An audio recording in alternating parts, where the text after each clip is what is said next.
France Inter, le 7-10. Il est 7h47, Sonia De Villers, votre invitée, députée des Landes et président du groupe socialiste à l'Assemblée nationale. Aura-t-on un gouvernement cette semaine après la trêve de Notre-Dame et l'émoi qu'a suscité hier la chute du régime Assad en Syrie? La politique française reprend ses droits. Tout à l'heure sont reçus à l'Élysée les écologistes, les communistes, le groupe Lyot. Les insoumis, eux, refusent de s'y rendre aujourd'hui. Les socialistes, qui avec leurs 66 députés se trouvent en position d'arbitre en cas de nouvelle censure, et l'ont été lors de la précédente censure, ont été entendus par Emmanuel Macron dès vendredi après-midi. Bonjour Boris Vallaud. Bonjour. Alors avant d'en venir au gouvernement, je vais m'adresser aux députés des Landes que vous êtes, le seul député de la région à avoir voté la motion de censure. Hier soir, votre permanence de Saint-Séver a été attaquée par des agriculteurs. Le local a été bâché, muré, tagué, mise en scène macabre. Et cette inscription, par ambition personnelle, politique, tu tues nos exploitations et tu es aussi bancal que ce mur. Est-ce que vous comprenez ces réactions de la part de paysans qui attendent des mesures depuis des mois, Boris Vallaud? Bien sûr. Et la façon dont s'est déroulée cette opération, dont j'avais été informé... Ah bon ? Vous saviez que ça allait avoir lieu ? Je le savais, ne s'est pas déroulé dans le climat de tension. C'était au fond assez respectueux. Ce que je veux dire, c'est que je comprends évidemment les inquiétudes. Vous savez, dès le lendemain matin de la motion de censure, j'ai téléphoné aux organisations syndicales agricoles pour leur proposer rendez-vous et nous nous voyons dans quelques jours. C'est bien que j'avais tout cela en tête. Parce que les deux principaux syndicats ont quand même publié un communiqué en dénonçant les calculs politiques qui ont mené à la censure et qui mettent en pause, je les cite, les 400 millions d'euros d'aide prévus pour l'agriculture française dans le projet de loi finance 2025. Bien sûr, et je me préoccupe des agriculteurs, parce que je suis d'un territoire très agricole, comme toujours. Il y a eu la grippe aviaire, il y a eu la fièvre catarrhale et bien d'autres maladies. Il y a eu des récoltes qui ont été très mauvaises et évidemment, nous serons les garants que les avancées en faveur de l'agriculture seront confortées. Mais je pense aussi à l'hôpital public pour lequel il manque 3 milliards, aux infirmières, aux aides-soignantes. Je pense à la situation des EHPAD qui sont pour la quasi-totalité d'entre eux en déficit, alors que les finances des collectivités locales vont être siphonnées par le projet qui était celui de Michel Barnier. Je pense aux enseignants et aux 4000 suppressions de postes. Vous voyez, je ne joue pas les uns contre les autres, je joue le maximum de solidarité nationale. Une question quand même encore sur l'agriculture. C'est Ursula von der Leyen, la présidente de la Commission européenne, qui a annoncé vendredi triomphalement avoir trouvé l'accord de libre-échange et l'avoir signé avec du Mercosur, avec le Brésil, l'Argentine, les autres pays qui en font partie. Cette annonce, elle intervient 2 jours après la censure du gouvernement.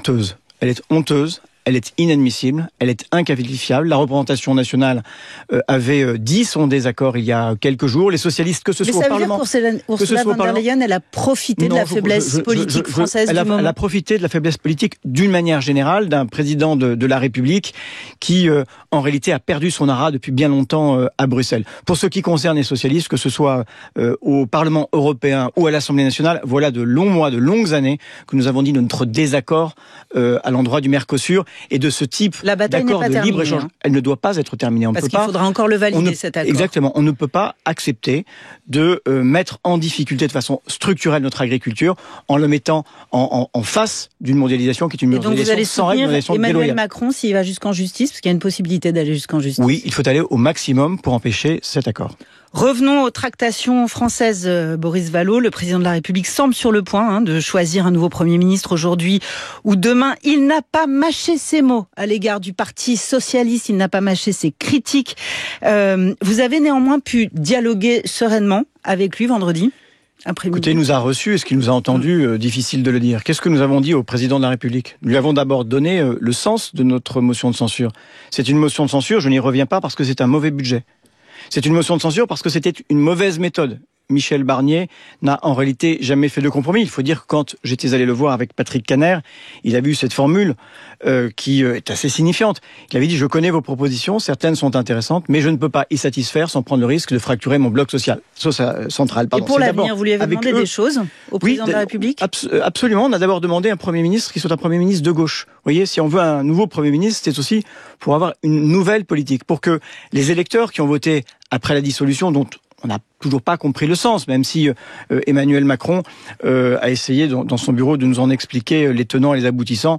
honnêtement, sans Et ça, vous y croyez, convaincre. Boris Vallaud? Vous y croyez encore à un Premier ministre de gauche? Je veux y croire parce que je crois que c'est un des points de sortie d'une crise institutionnelle, politique majeure, un Premier ministre de gauche qui fera des compromis, qui instaure une nouvelle façon de travailler, celle que Michel Barnier était incapable de faire, et qui dit aussi, c'était là aussi le sens de la motion de censure, qui dit à ceux qui ont bénéficié du Front républicain, réveillez-vous.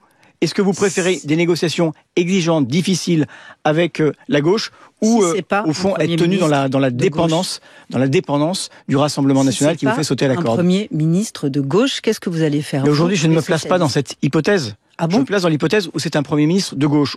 Et si c'est François Bayrou, par exemple, président du MoDem? Je vais vous dire, si ça n'est pas un Premier ministre de gauche, d'abord, voilà, nous ne participerons pas à ce gouvernement. C'est-à-dire pas de participation, ça veut dire pas de ministre? Pas de ministre, ça veut dire qu'il faut bien être clair. Nous ne sommes pas en train de chercher une coalition, nous ne sommes pas en train de construire un programme commun avec le Bloc central. Nous sommes en train de nous poser la question de savoir comment être utile aux Françaises et aux Français tout de suite. Donc, parce que les urgences, elles ne vont pas attendre 30 mois. Si c'est un Premier ministre issu du Bloc central, si c'est un Premier ministre issu de la droite, il n'y aura pas de ministre socialiste. Il n'y aura pas de participation au gouvernement. Est-ce que ça veut dire que nous ne rentrons pas dans des négociations qui seront exigeantes, difficiles, parce que nous voulons que la vie des Françaises et des Français change, parce que les inquiétudes dont vous vous êtes fait l'écho sont réelles, comme on l'a dit encore ce week-end, que ces urgences, elles ne peuvent pas être différées. Les urgences sociales, les urgences économiques, les urgences environnementales, c'est maintenant. Donc vous allez négocier, néanmoins. Mais nous allons en effet négocier âprement. Je pense que nous avons besoin d'être un Parlement adulte, et de jouer le jeu du parlementarisme. De non-censure. C'est une méthode nouvelle que nous proposons. Est-ce que nous y parviendrons?